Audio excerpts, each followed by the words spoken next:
Hi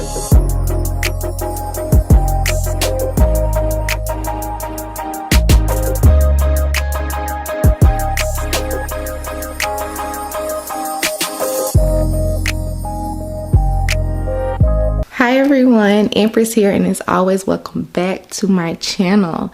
Today's video is going to be on spirituality from the perspective of a modern day millennial, which would be myself. In this video, I will be giving you some spiritual advice for your spiritual journey, as well as sharing my personal experience. I did have to make some notes because there was so much that I wanted to say and I did not want to leave anything out. So I will be looking at my phone from time to time, but let's get right into the video. So before I could give any kind of advice or experience, we must first define what is spirituality, what is a spiritual journey. So for me, I right now at this time look at being spiritual as whatever you make it out to be. You'll find that everyone defines it and describes it differently. No two meanings are the same. And when you think about it, that's exactly how it should be, because spirituality is a focus on the inner self, the soul, as well as your connection with God, the divine, the higher power. But it definitely focuses on the self. So your journey will not be the same as the next person's journey, which is actually where the term journey comes in. That's why they call it a spiritual journey, because you're getting to know yourself. You're learning to see the world from a different lens than you were before. So now that we have that covered, let's jump right into the advice, and this will be in no particular order. Number one, spirituality, being spiritual, is not a trend and it's not a look. Now, when I say trend, what do I mean by that? Well, many people feel like in current times that people who are spiritual are just jumping on a trend, following a trend. And the reason they're saying this is because over the past few years, we've seen an influx of people come into their awareness of themselves and like just come out of old constructs. So a lot of people just feel like it's the trendy thing to do. It's the popular thing to do. It's not really real. And that may be true for some people that are doing it for the wrong reasons or with bad intentions. But for those of us that have always been different, we know that this is nothing new. We know that these feelings, these thoughts, these things that we wanted to do now were things that we've always wanted to do. It's just that we may have been in a situation where we had to mask ourselves, where we had to try to be someone else to experience comfort.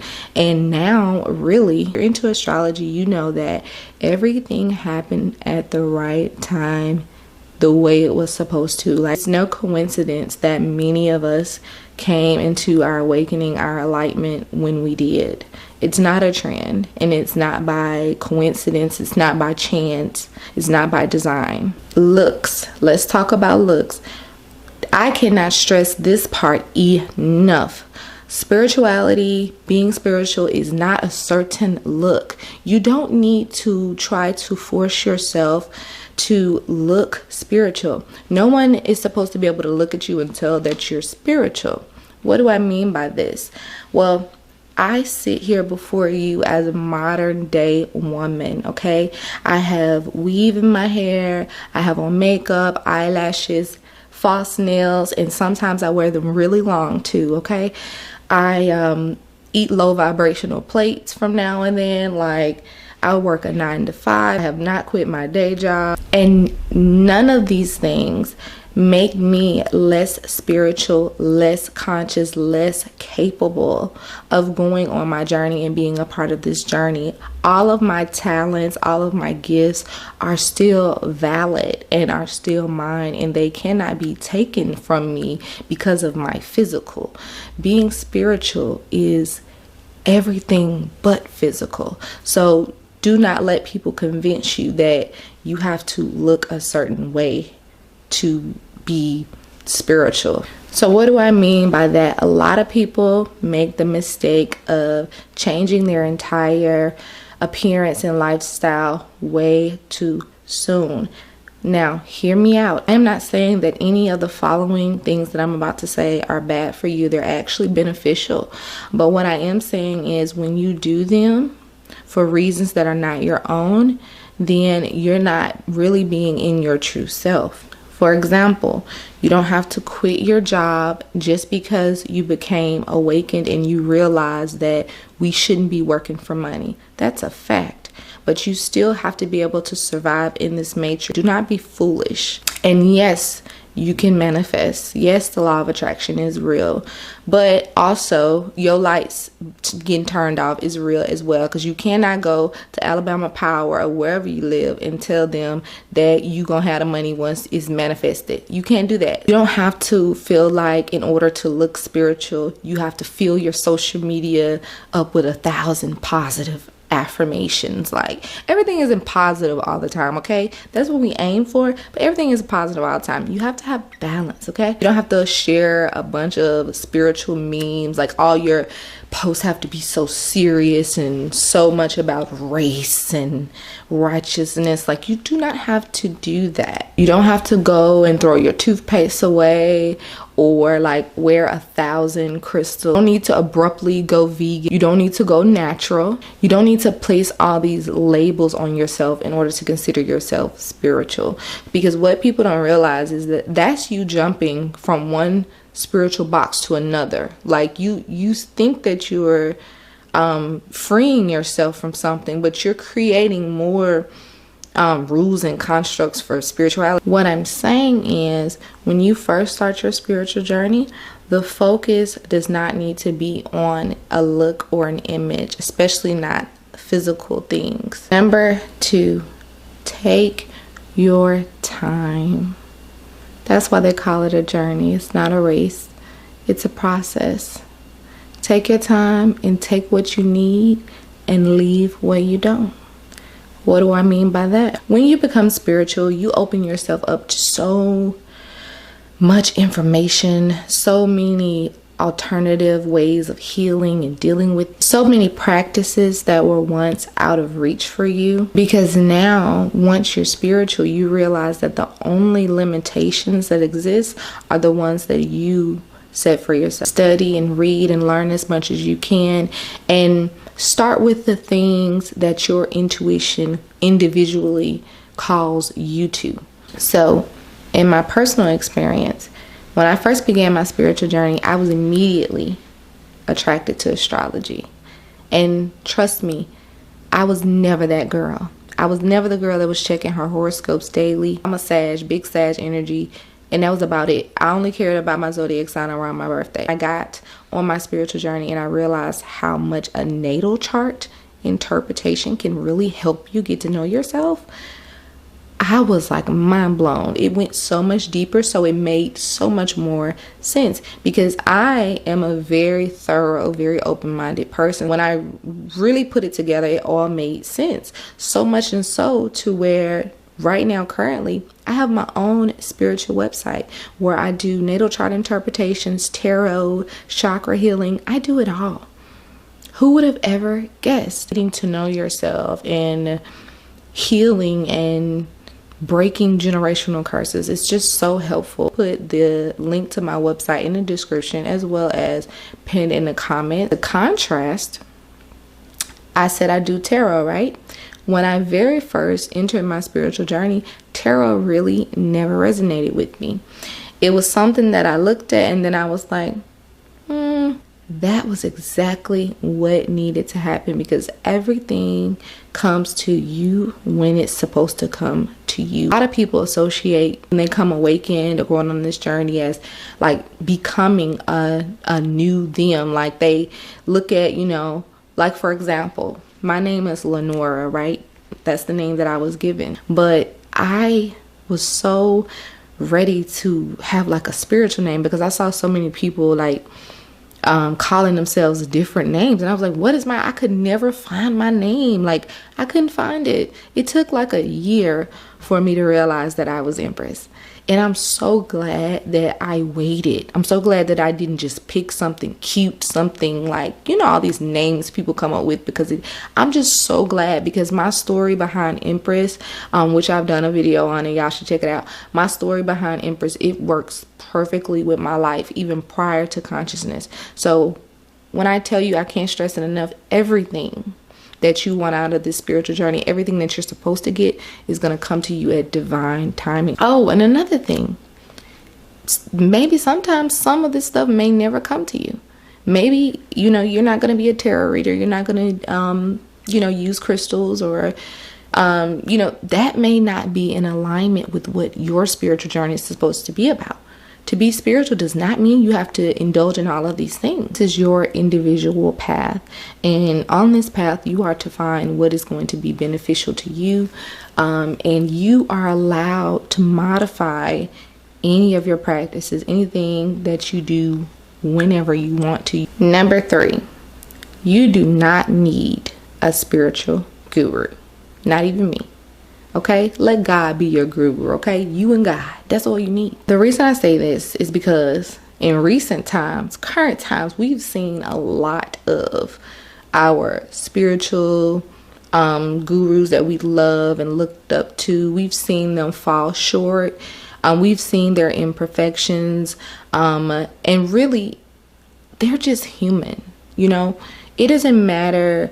Like, when we get in front of this camera, we're filming this video for you. We're doing the work that we're supposed to do. We're trying to help you, heal you, but we still live our everyday lives. We still are faced with struggles and things that we have to combat and fight. And sometimes we don't always win every fight, So do not place people on these unrealistic pedestals. Some people are out here just jumping on it for a trend. So some people are being misleading. They just want your money. They just want to sell things. Like, they don't really do it with a passion. I feel like spiritual gurus, whatever you come across, whoever you come across, and they resonate with you, and what they're doing resonate with you, and it helps you come into yourself, that's was its purpose.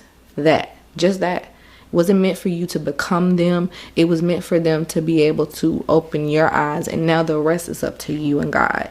They may decide that one day they don't want to share their spiritual side or their life anymore with the world. I mean, it's very tough to do this. Number 4, it is lonely at the top.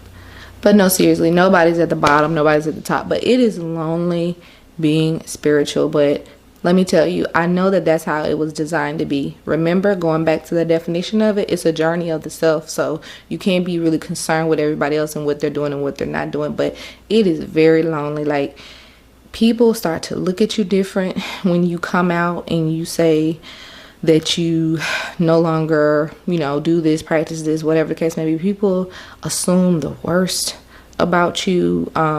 They will say some hurtful things. Like, it is very lonely. Like, friends, even family will want nothing to do with you because of their, organized religion, possibly, their conditioning. It has taught them. I don't get mad about it, because it has really taught them that people like us, or people that think differently, or that came out of whatever, are evil. And it's just that simple. That is what they've been conditioned. That's all that they've known. It's so hard to become unconditioned. Why do you think that some people just never change in general, like even with other stuff? Because once something has been beat down your back for so many years, you get comfortable with it. And the thought of thinking or coming anywhere outside of that is just really uncomfortable. And people just are not willing to be uncomfortable. Even you, like, you'll even have days where you'll doubt it. Like, you'll question it. Every day you won't be so sure of your spirituality, because again, if you come from a religious background, then everyone around you is religious. So you're just feeling like an outcast, and you're like, you know what, maybe I am tripping. Maybe I do need to just go back to church. I'll share this. That's not really what this segment is about, but remember that your spiritual journey is your own. If you do want to still go to church, still believe in whatever, that is perfectly fine. Like, there's no right or wrong. This is your life, your journey. So if you like to, I have some friends where they identify as being Christian, but they also identify as being spiritual too. Like, they feel like they agree with me on some stuff, but they also agree with some things in the Bible. And I love that for them, because they have a good, healthy balance. Another thing that I learned is that though there's a lot of people coming out into their spirituality, it seems like they do not live next door. Like they don't live next door. Even though it's a lot of us, they will not live next door. Okay, they won't even live 5 miles, 10 miles. And 9 times out of 10, if you do meet some spiritual people, which I also created a spiritual group. If y'all stay in Alabama, let me know if y'all want to know, because I did create one. But even if you do meet some spiritual people, you probably won't even link with them that much. Like you'll think that, just give me a bunch of spiritual besties. It's so hard. It's so hard, because a lot of them, they've been through the same thing you've been through. Like, they've been used to being alone anyways. So even though they're happy to meet you, they're kind of good on their own too. They've learned how to be by themselves already. So have times where you really want to talk about some things and you can't, like, because that the person next to you or your family, your friends, they don't believe in that. You need some thick skin. You're gonna need to try to surround yourself with like-minded people. I don't know where you're gonna find them. You'll find them though, but just know it's a process. You may have to have some internet besties. A lot of people make negative assumptions about you, and like I said, they won't come and ask you. Like, for example, in your family, you're gonna see this a lot. When they find out, they'll go and talk to each other about it and say, you heard what such and such doing, and I think she into this, and I was told by my grandma that this mean this. And they're not gonna ask you. Like, they're not gonna ask you, the person who's actually doing the stuff, to see how you're doing it. Because what they don't realize is that anything can be used for good or bad. So instead of them asking you, like, hey cousin, what does it mean when you have all them white candles in your house? Like, is you doing spells? No. I mean, well, yes, I am actually, but that has nothing to do with white candles. White candles are peace, are purity, and they're also just decorative. Like, that's another thing. Everybody think just because you're spiritual that everything around you means spiritual. That's y'all going into that trend mindset. Because really, when I bought those white candles, I really wasn't even all the way woke yet. I was really just trying to do a trendy look. I also have some people that do agree with you and think like you think, but they'll never say it. They might tell you in private, but as soon as you get back at the family reunion, they ain't gonna be over there with you and them crystals. 5, you do not need to debate or over explain your spirituality. As much as I love a good deep talk, a good spiritual talk, I love good conspiracy, as much as I love it, the worst mistake you can make is debating and discussing this topic with someone who's not open-minded or does not have similar beliefs as you. Worst mistake ever. The reason being is because you are coming from a good place, okay? Because you've been working on yourself, you've been healing.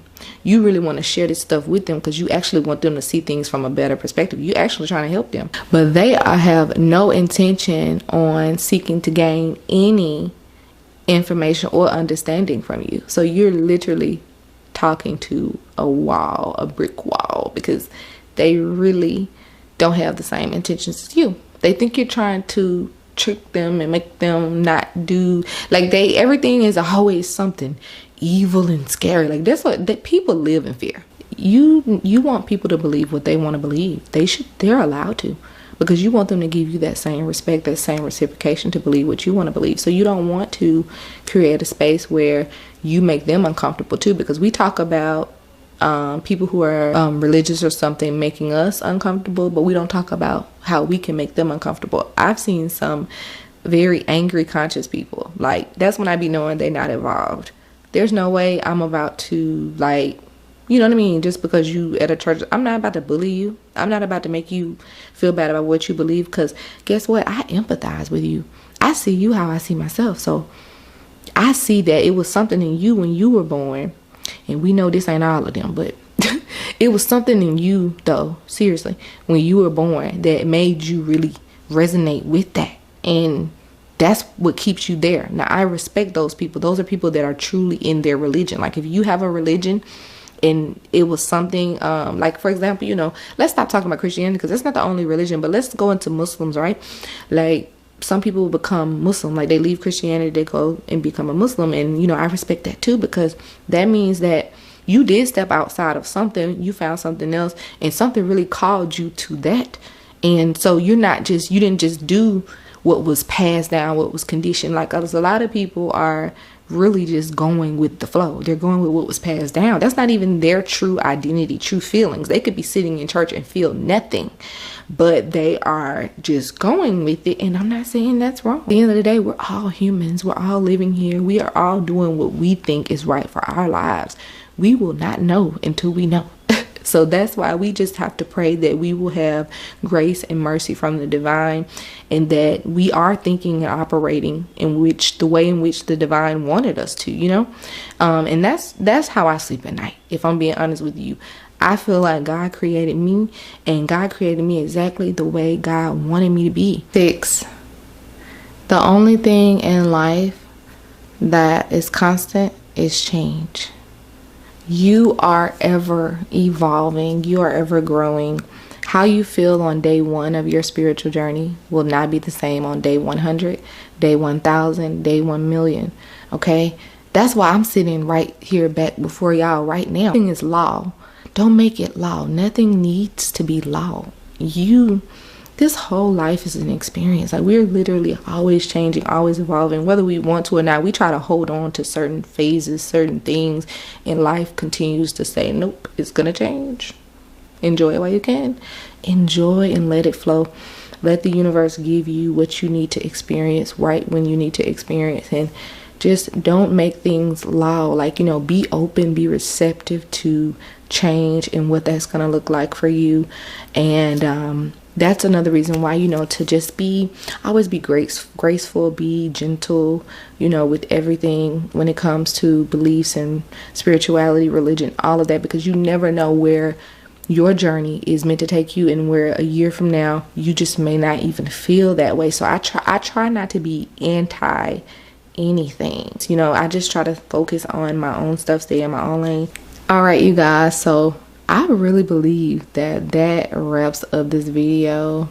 I hope that I've gotten all my points across, because if I haven't, I'm gonna be right down there in the comments trying to explain some more stuff or doing a part 2. But I know that I got everything across that I need to get across. I know that this video is gonna help somebody, so definitely, if you haven't already, hit that subscribe button, tap the notification bell as well, and give this video a big thumbs up, because I know it was helpful to you. Another thing is that people think that spiritual journey advice is only for people in the beginning. Baby, this whole thing is a journey. You're constantly learning new stuff as you go, so you constantly need to be reminded, which that's one thing that I was gonna forget. My advice: you have to stay motivated. You have to stay remembering your purpose, like your life purpose. You have to stay on that, because there are going to be times, I think this kind of goes back to that lonely feeling, because there are going to be times when because you're so lonely in this journey and you're doing it by yourself, that you fall onto bad habits. There are times when distractions will come. People will come that will be a distraction to you, that will lower your vibration down. I know I was joking about low vibration plates, but you know, we do try to stay a high vibe. But it's just about, if somebody brings you down, making sure that you can bring yourself back up. You can get so sucked back into the matrix, you know, because even though we have to exist in it in the modern day, like, you know, like I said earlier, we ain't quitting our day jobs yet until we, you know, we still gotta make money, even though we know the money is fake and all of that stuff. But hello, we're still here. We're not gonna be poor, because you know. So a lot of times we get so drained and stuck back in it. We get materialistic. We get back sucked into fear, where we're messing up our chakras and stuff like that. We do. So it's important to know your purpose and become back in line and back focused. Guys, so much for watching, and I will see you all in the next one.